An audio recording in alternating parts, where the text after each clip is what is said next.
chamar Marta também para estar orando junto com ela, porque ela está lá ao lado dele, é esposa de um evangelista, então ela vai precisar também de muita graça, de fortalecimento e de unção para continuar sendo uma esposa abençoada, auxiliadora e dona.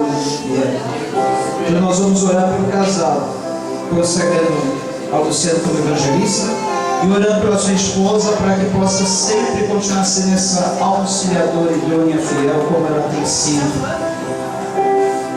E ela possa sempre estar ajudando ele nessa caminhada. Senhor, aqui está o teu filho que tu tens, Senhor, salvo, tens libertado, transformado, dado a ele esse dom, Pai, de pregar o teu evangelho, pregar a tua palavra, ser um evangelista. A tua palavra diz que é tão glorioso, Senhor, servirmos a Ti, ministério de servir a Ti, é mais honroso, glorioso que qualquer outra função, Senhor, nesse mundo. Que nenhuma oferta de Satanás, nenhuma proposta do mundo, Pai, possa tirar o Teu Filho do foco, do seu objetivo, que é agradar a Ti, Senhor. Que ele possa ser sempre, Pai, um filho fiel, possa ser sempre um servo humilde e fiel, possa sempre levar o ministério da Tua palavra, Senhor, ser uma bênção para a Tua igreja, um fiel, leal companheiro de ministério, Pai. Que nenhuma tentação, nenhum dardo, nenhuma seta do maligno, nenhuma investida de Satanás logre êxito contra ele, contra a sua esposa, contra o seu lar, contra a sua família, Pai. Mas eles possam ser sempre um casal unido, um casal abençoado, um casal fortalecido na Tua graça, na Tua palavra. Bênçãos que eles esperam receber de Ti venham na vida deles, no seu tempo, da sua forma, Pai. E assim nós declaramos a unção do ministério de evangelismo sobre a vida do Luciano. Declaramos isso. Que se vaja essa ferramenta que tu venha sempre usar. E declaramos também a Tua serva para que ela possa sempre continuar sendo essa auxiliadora, ajudadora, fiel e pronta, pronta para estar intercedendo, ajudando, Pai, em tudo. Nós os abençoamos, Pai, em Teu nome, Jesus. Em Teu nome, Jesus. Amém. Deus abençoe.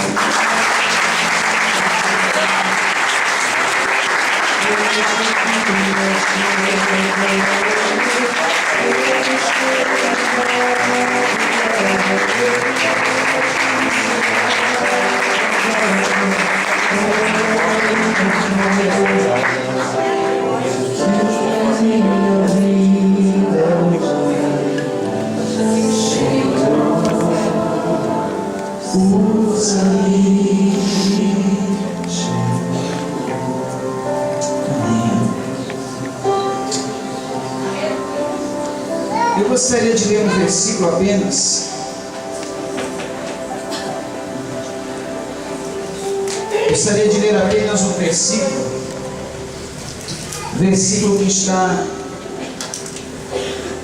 na carta escrita aos Hebreus.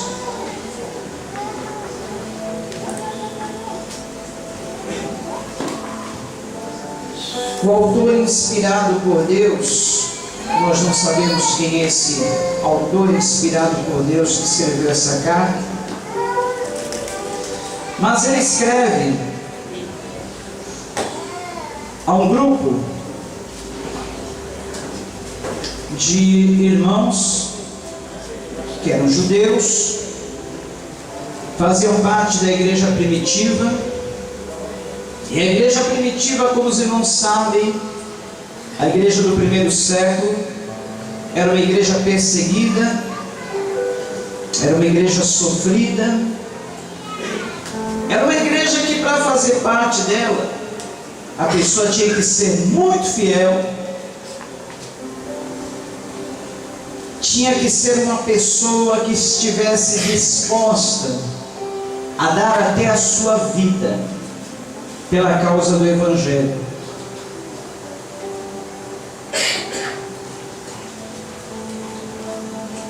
E o autor da carta aos Hebreus, procurando encorajar os irmãos daquela comunidade, ele começa a relatar no capítulo 11 dessa carta o relato da vida de alguns heróis da fé do Antigo Testamento, desde os primórdios da história humana. O autor fala sobre Abraão, fala sobre Isaac, fala sobre Jacó, fala sobre José, fala sobre Josué, fala sobre Davi, fala dos juízes, de tantos outros.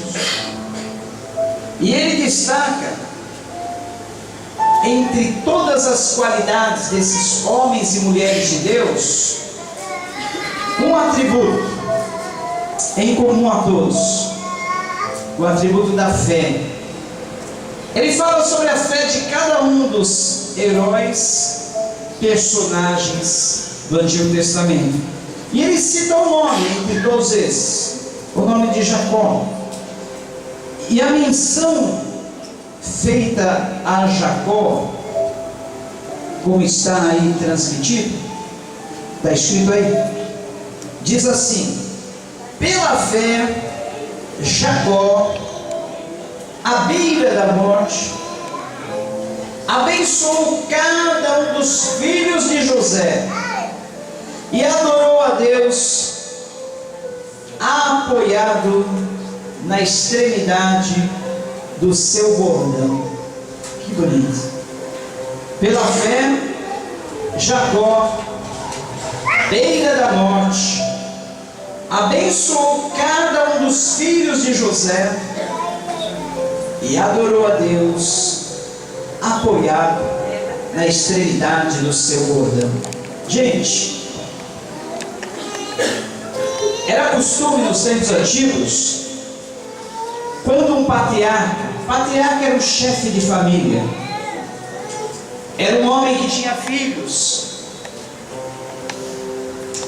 A família judaica sempre foi uma família patriarcal, comandada, chefiada pelo pai, o patriarca da família. E Jacó foi um patriarca da sua família. Ele tinha os seus 12 filhos, que se tornaram as 12 tribos de Israel. E ele abençoou a cada um dos seus filhos, dando a cada um uma bênção. Profetizou sobre a vida de cada um. E também os filhos de José, que eram nascidos no Egito. José, aquele filho que tanto tempo ficou longe do pai.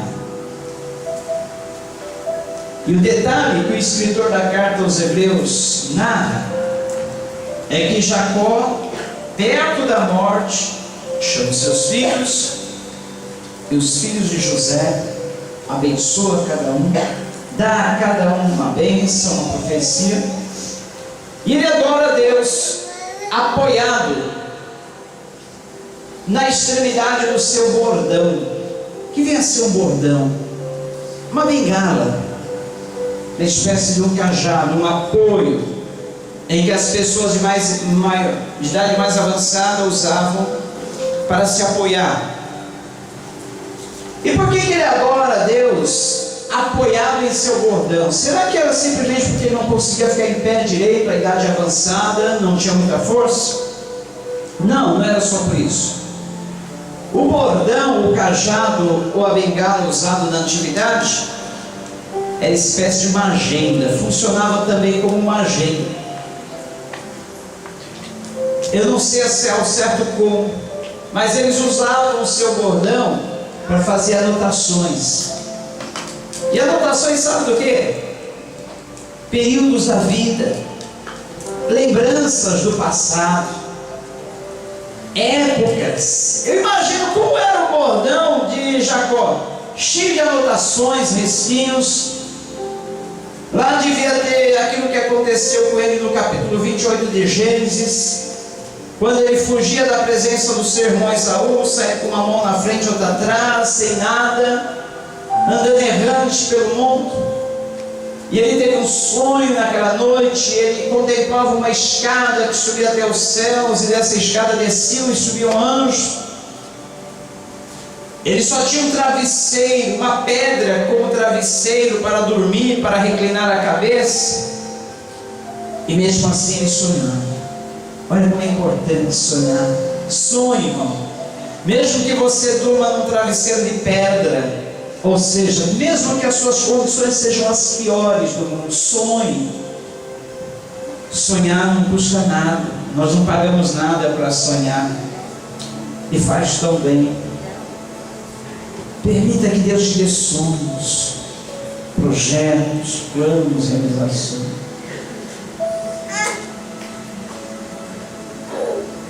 Jacó sonhou, e nesse sonho ele viu acesso aos céus abertos. Deus estava querendo dizer: eu quero te abençoar, Jacó, eu quero te abençoar, Jacó, eu vou te abençoar. Os céus estão abertos sobre a tua vida, assim como está aberto sobre a tua vida também nesta noite, meu irmão, minha irmã. Aproveite que os céus estão abertos, Deus está derramando bem, você vai derramar mais ainda. Jacó teve um sonho. Depois daquele sonho ele falou: olha, Senhor, eu quero fazer um voto contigo. Eu tenho uma caminhada pela frente, eu não tenho nada nessa vida, mas se o Senhor for comigo, eu sei que eu vou ter tudo. Se o Senhor for comigo, eu sei que eu vou ter bom êxito. Então, Senhor, se tu for comigo, me conceder bom êxito, pão para me comer, veste para me vestir, calçado, ou seja, ter uma vida melhor. Eu quero te prometer. Em outras palavras, ele estava prometendo que iria ser fiel a Deus. Ele derramou azeite sobre uma pedra e declarou aquela pedra como uma coluna de Betel, quer dizer, casa de Deus, Betel. Ele disse: o Senhor vai ser o meu Deus, e de tudo quanto eu receber, eu vou te dar o dízimo, Senhor, ou seja, a 10ª parte.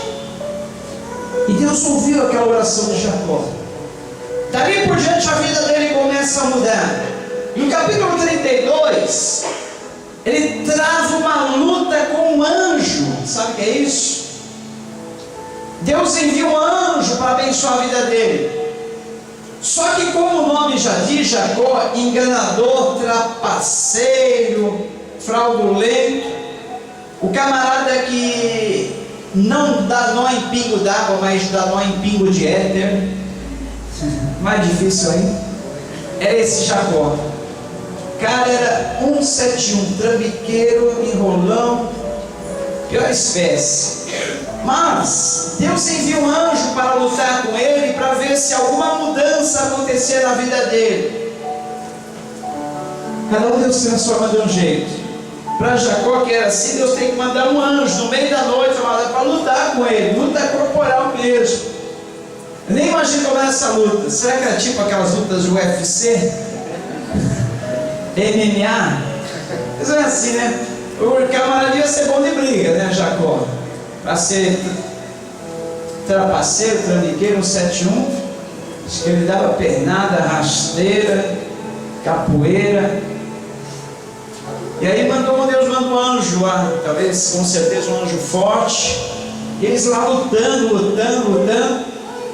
O camarada era bom de briga, porque a luta, olha, prolongou pela madrugada fora, e o dia já estava quase amanhecendo. Deve ter sido um bom combate do UFC, hein? Bom combate. Aí, quando o dia já estava amanhecendo, que ficava naquele empate, um puxa aqui, outro puxa dali e tal, tudo mais, o anjo fala: olha, Jacó, eu tenho que ir embora, eu tenho mais serviço para fazer. Não, você vai ficar aqui, eu não vou te largar não, anjo, não vou te largar enquanto você não me abençoar. Jacó estava lutando para ser abençoado. Não é que ele queria se livrar do anjo, não é que ele queria queria matar o anjo, ele agarrava o anjo queria ser, ele agarrava, ele queria se abençoar, me abençoa por favor, me abençoa por favor, até que o anjo disse, mas que bênção que tu quer, camarada? Qual é o teu nome? Ele, Jacó. Não precisa falar mais nada.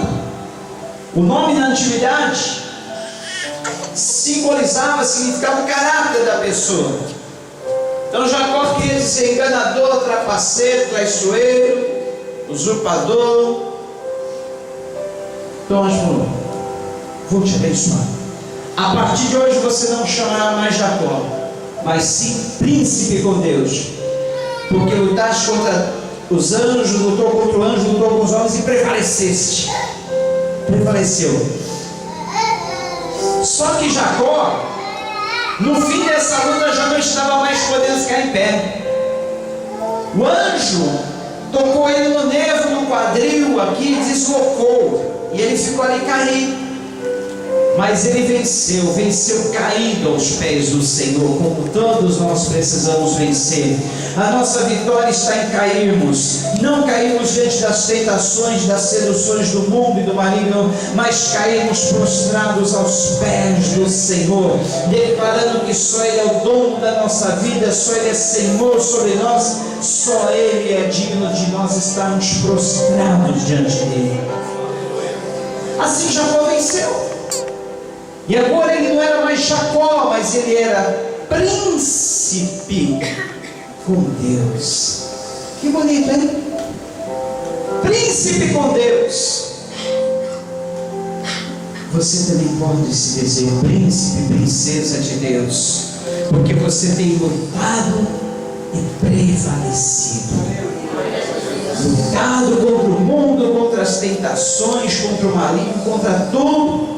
E tem prevalecido, tem permanecido, perseverado, está aqui e vai continuar cada dia mais. Então eu creio que nesse bordão de Jacó estavam todas as anotações. No ano tal, tive aquele sonho, não tinha nada, e hoje eu tenho tantas bênçãos, tantas riquezas, como está no capítulo 32, 33 também de Gênesis. Depois que Jacó fez aquele voto, que o Senhor fosse com ele, e o abençoasse na caminhada, não deixasse faltar pão, Deus seria o seu Deus, e ele daria o dízimo de tudo quanto ele recebesse. Depois vocês leiam os relatos posteriores, Gênesis 32 e diante, quantas riquezas Jacó alcançou. Eu falei outro dia, só o presentinho que ele deu para aplacar a ira do coração do irmão dele era uma quantidade enorme de bois, vacas, ovelhas, animais de criação, ouro, prata, tanta coisa, gente. E era só um presente. Imagina como esse homem era rico, rico. Ele seria hoje um Abílio Diniz, um Antônio Hermílio, ou qualquer outro rico da época. Tudo porque ele fez um voto e foi fiel. O voto de fazer de Deus o seu Deus e de dar a Deus o dízimo de tudo quanto ele recebesse. E tem gente que até hoje reluta contra o dízimo. Eu não.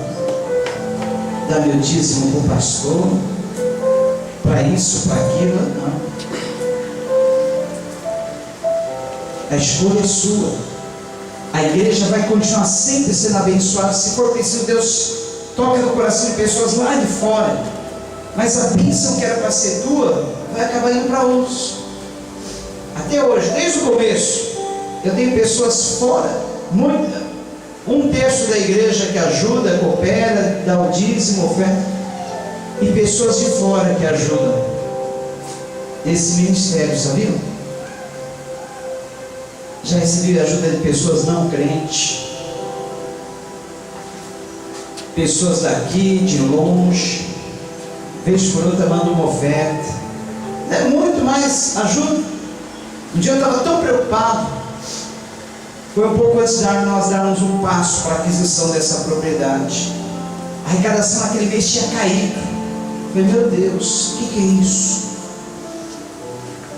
Será que vai começar a cair? Nós não vamos ter condições. Nós estávamos pagando a prestação do consórcio, quase R$1.500, o aluguel daqui, quase isso, IPTU, água, luz, a igreja paga tudo isso, prestação de equipamentos, instrumentos que às vezes precisa comprar, equipamentos que quebram.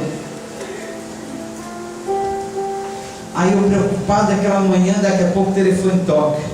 Minha irmã, lá de São Paulo, maninho, o esposo dela é pastor, o Geiel, que sempre pregava aqui às vezes. Só que ele não estava mais pastoreando no momento, estava se dedicando ao comércio, às lojas.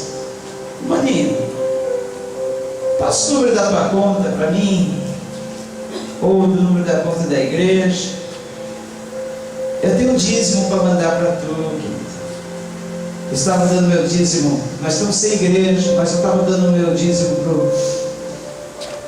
o irmão do G, que também é pastor, tem uma igreja. Mas essa manhã eu senti de mandar para você. Falei, é para já, mano, é para já, Celinha. E passei o nome da conta para ela. E de 15 em 15 dias ela manda o dízimo da loja dela, que ela tem em São Paulo. E eu falo, olha que bênção, Deus, a gente orou, Deus tocou o coração dela lá em São Paulo para estar enviando dízimo para ajudar aqui na obra. E eu fiquei todo contente, falei, olha assim, depois eu conferi na internet, o depósito caiu, falei, olha assim, que bênção. Podia ser R$1 que ela mandasse, 2, 50 centavos. Mas eu fiquei tão feliz por ser uma resposta de Deus. Ele falou, não, meu filho, pode ficar tranquilo, essa obra não para, essa obra sempre vai ter recursos. Se os da casa, os de dentro falhar, eu vou levantar pessoas de fora, porque eu tenho interesse que essa obra prossiga, essa obra continue e não pare. A calma que é do teu coração, porque se nesses 12 anos nunca faltou um recurso, não é agora que vai faltar. Eu vou continuar provendo. Vocês entendem?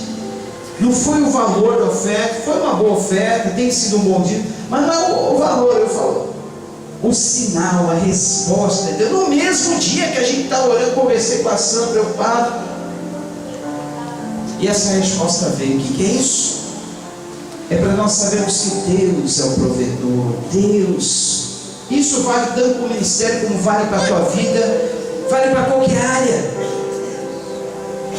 Se você é de Deus, Deus cuida de você, Deus se encarrega de te dar. Não tenha ansiedade no coração, lance sobre Ele toda a ansiedade, porque Ele tem cuidado de você.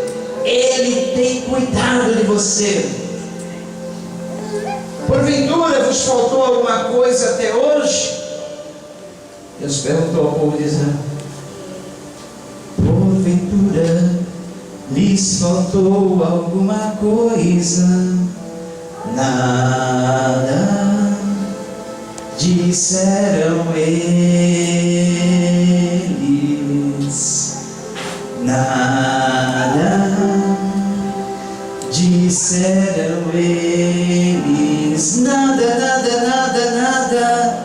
É linda essa canção. Fala de Deus perguntando ao seu povo quando eles saíram do Egito, quando eles caminharam pelo deserto todos aqueles anos. Não faltou vestimenta, não faltou calçado nos pés, não faltou alimento, nada. Porque Deus a cada dia lhes dava a sua porção. Deus a cada dia lhes dava a sua provisão. Nada em todos aqueles anos faltou ao povo de Deus. E a história continua hoje, nós somos a continuação desse povo. Nada nos faltará.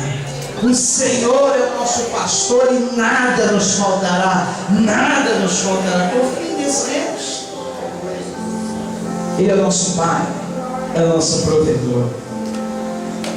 E aí Jacó, apoiado numa das extremidades do seu cordão. Imagine Jacó, avançado em idade, velhinho, sentado numa cadeira, e assim apoiado na extremidade do seu bordão. Ele bate o olho naquela bengala, naquele cajado, começa a olhar as anotações que estavam escritas ali, os sinais que queriam dizer alguma coisa. E ele lembrava daquele dia que ele travou a luta com o anjo, que a partir dali a vida dele mudou e foi sendo abençoado. O dia em que ele fez um voto com Deus, e Deus o abençoou tanto.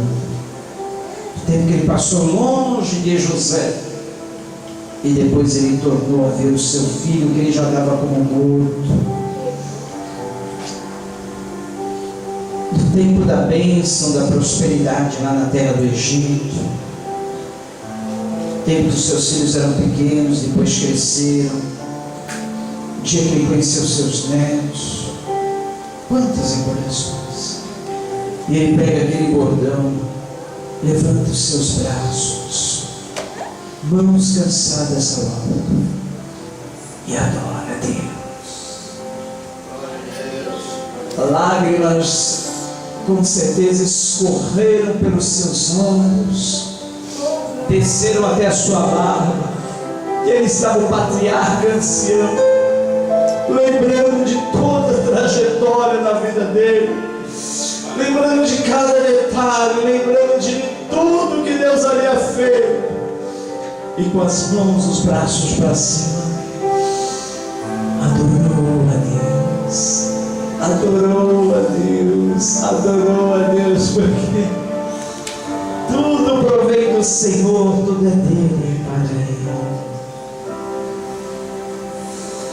Queridos,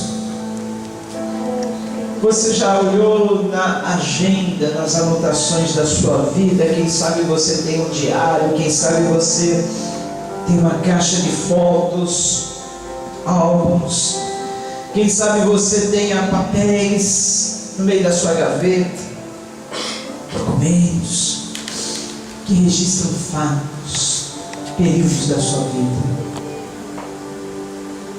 Diz que quem vive de passado é museu ou professor de história, que a gente não deve viver do passado ou voltar sempre ao passado, mas às vezes recordar é bom. Recordar momentos em que a mão de Deus nos abençoou, recordar momentos em que Deus nos deu livramentos, em que Deus nos deu bens, não é bom? Isso aumenta ainda mais o nosso amor, a nossa fidelidade, a nossa confiança em Deus. Isso nos leva a adorar, e ser gratos a Ele. Obrigado, Senhor, obrigado, Senhor, obrigado, Senhor, obrigado, Senhor, obrigado.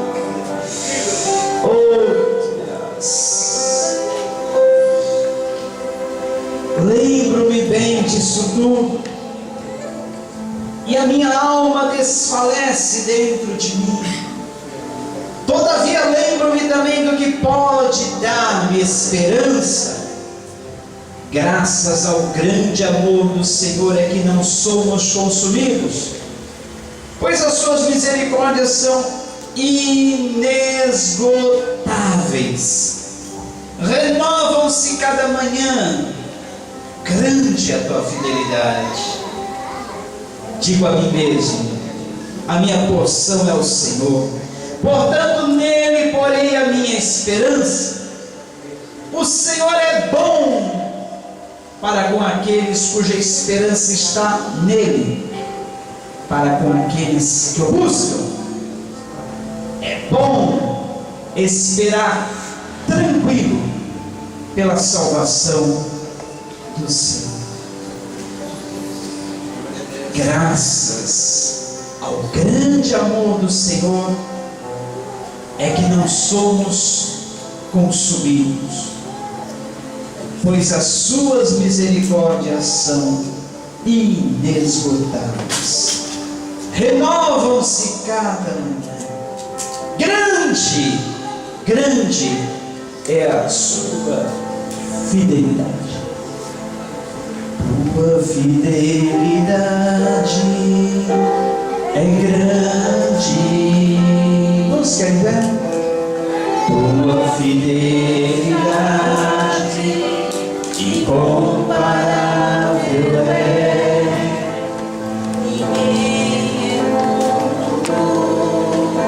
Deus forte, grande é tua fidelidade. Mais uma vez, recorde, relembre as grandes bênçãos do Senhor, os grandes livramentos, tudo que Deus já fez na tua vida. Incomparável é, ninguém como tu, Deus forte, grande tua fidelidade. Mais uma vez, tua fidelidade é grande, grande. Tua fidelidade incomparável é.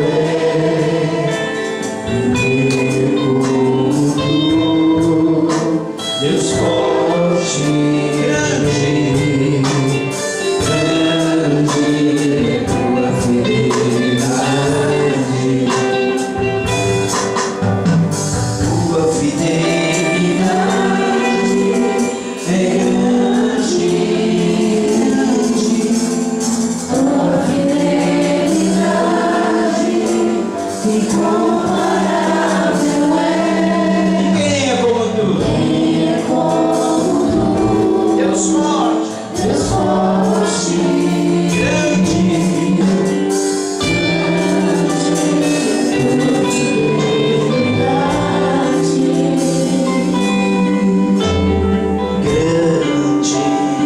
tua fidelidade.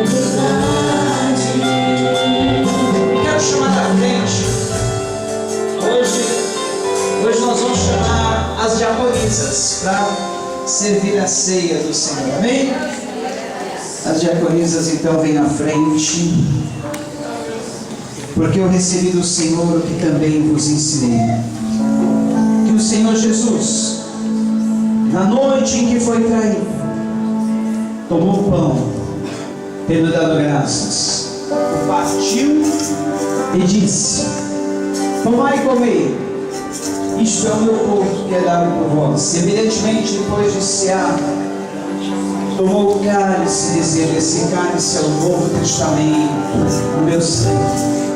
Fazei isso todas as vezes que o beberdes, em memória de mim. Então, em memória do Senhor, que morreu, ressuscitou, derramou seu sangue para nos dar a justificação, para nos dar a libertação, para nos dar a salvação, para nos dar a paz. Em memória ao Senhor,